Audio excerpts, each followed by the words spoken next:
Hello everybody, welcome to another video. So you can tell from the title what the video is going to be about today, and yes, it's not the sort of repair that I would normally bother filming, but it has been a while since I've done a video, and I thought I'm sure it'll be helpful to some of you out there, so I thought, yeah, why not film it. So basically on this particular car we're going to be changing the brake light bulb, but obviously if you were doing any of the other bulbs within that unit, the procedure would be the same. So let's get on with it. Okay, so let's start by removing this wing nut up here.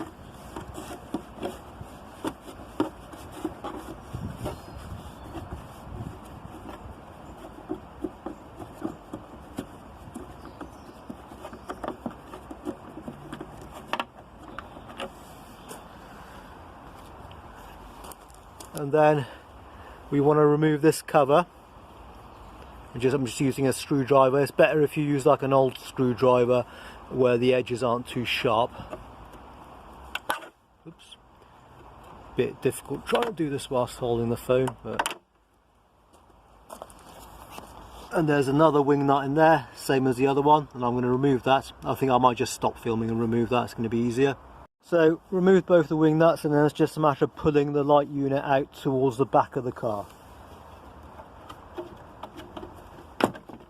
Like that.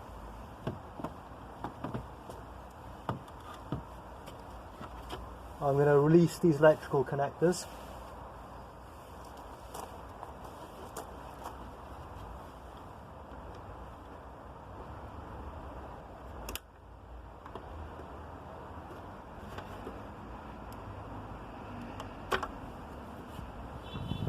That's one.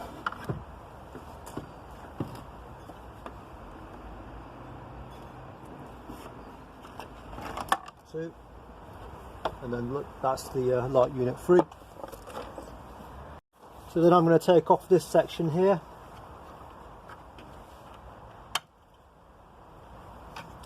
And that's the combined brake and tail light bulb, which has gone on this one. All the brake light element's gone anyway.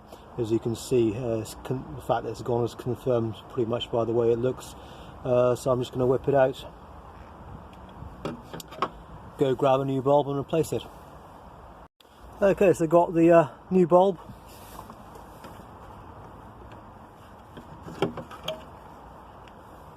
Putting it in like that. And then some of you might have noticed earlier on in the videos when we took this light unit out, this bit was already a bit loose. You probably saw that as I was taking the cable connectors off, so hopefully we'll get it on a bit better than what it was before. I think that there's a tab there, and like a clip type tab there, so I think what I'm going to do is try and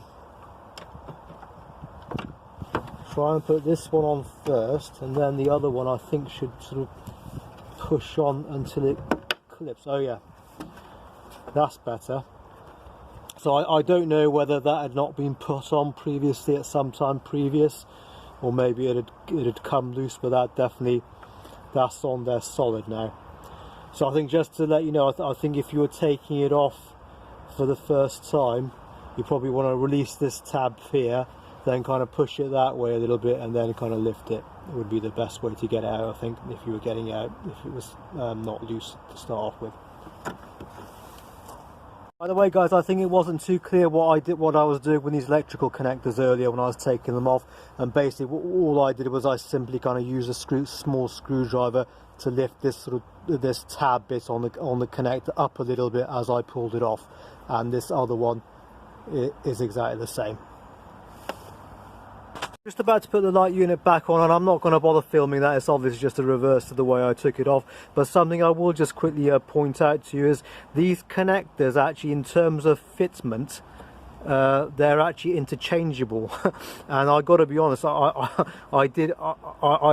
forgotten I forgot which way around I'd taken them off, and I know in my case I could have just gone back and checked the video because I happen to be filming it, but just in case you do the same thing, the way you can figure out which one goes where is to look sort of like right inside the terminals, and you can see that this one actually has 4 electrical terminals within that connector, whereas this one even though there's 4 slots, as you can see, one of them doesn't actually contain, or in fact 2 of them don't actually contain any electrical terminals within. They're just blank, and that actually corresponds, if you look at the light unit, as you can see, that one has 4, whereas that one only has 3. So that's got to be you've got to put the yellow connector in that one,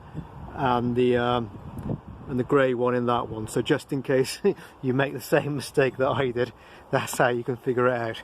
Okay, so I have got my homemade brake pedal pusher installed, as you can see, with the engine running, and the brake lights are now working, and I have of course just checked all the other lights as well, just to make sure we haven't introduced any problems, which we haven't. It's all fine. So yeah, that's a little repair done. Just one last thing to point out, when it came to taking this one off earlier on, because you've got to kind of put your fingers in there and try and turn it, it was kind of just stuck on there a bit, and I just couldn't get enough purchase with my fingers through the hole to get it going. So what I did was I just sort of like just carefully and gently just got it started, just using a pair of like long nose pliers like that, and then after that it was fine. But I just thought I'd point that out to you in case you have the same problem. So yeah, that's it guys. So like I said, not the kind of repair I would normally bother filming, but yeah, like I said, I've been a bit busy, so it's been a while since I've done a video, and I thought some of you will find it helpful, so I thought why not. So yeah, there it is. So anyway, thanks for watching, and I hope to catch you guys all soon. Cheers, bye.